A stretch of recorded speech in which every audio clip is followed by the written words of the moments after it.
నెల్లూరు జిల్లా ఉదయగిరి నియోజకవర్గం వింజమూరులోని జీబీకేఆర్ ST colony వాసులు ఆందోళన చేపట్టారు. 1979వ సంవత్సరంలో ఇందిరమ్మ ప్రభుత్వ హయాంలో తమకు ఇచ్చిన భూములను తాము సాగు చేసుకుంటున్నామని, 2018 సంవత్సరంలో తెలుగుదేశం ప్రభుత్వంలో డీకేటీ పట్టాలు మంజూరయ్యాయని, కానీ రాజకీయ ఒత్తిళ్లతో అప్పటి తహసీల్దార్ ఆ పట్టాలు తమకు ఇవ్వకుండా ఆపేశారని ఆవేదన వ్యక్తం చేశారు.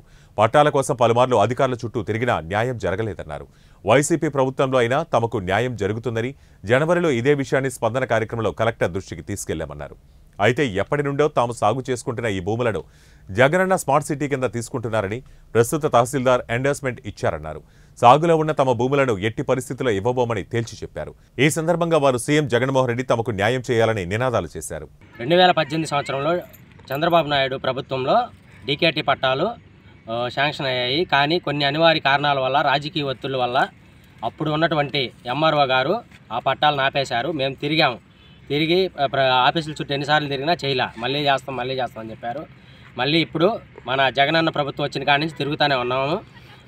జనవరి 8వ తేదీ 2024 స్పందనలో కలెక్టర్ ఆఫీసులో అర్జీ పెట్టాం. దానికి 6వ తేదీ 2వ నెల 2024 తేదీన రిప్లై వచ్చింది. ఎంఆర్ఓ ఆఫీస్ నుంచి మాకు ఎండోర్స్మెంట్ పంపించారు. దాంట్లో 83.5 ఎకరా ఈ గిరిజనుల భూముల్ని జగనన్న స్మార్ట్ సిటీ కింద మేము తీసేసుకుంటున్నామని ప్రజెంట్ ఇప్పుడున్నటువంటి ఎంఆర్ఓ మాకు ఎండోర్స్మెంట్ ఇవ్వడం జరిగింది. దాని ద్వారా మా భూములు మేము వదులుకునే ప్రసక్తిలో లేము. అందుకని మా భూముల్లో మేము ప్రజెంట్ కొంతమంది ఆల్రెడీ సాగులో ఉన్నాయి, కొంతమంది మిని వేసుకుంటున్నాం, మెట్టపైర్లు వేసుకుంటున్నాం. ఎందుకంటే ఇక్కడ నీటి వసతి సౌకర్యం లేదు కనుక ఇప్పుడు మేము మళ్ళీ తిరిగి ఈ భూములలో మామిడి చెట్లు వేసుకునేదానికి నిర్ణయించుకొని మామిడి చెట్లు సాగు చేయడానికి మామిడి చెట్లు అన్నీ తెప్పించుకున్నాం. మా భూములు ఇచ్చే వరకు పోరాడుతూనే ఉంటాం.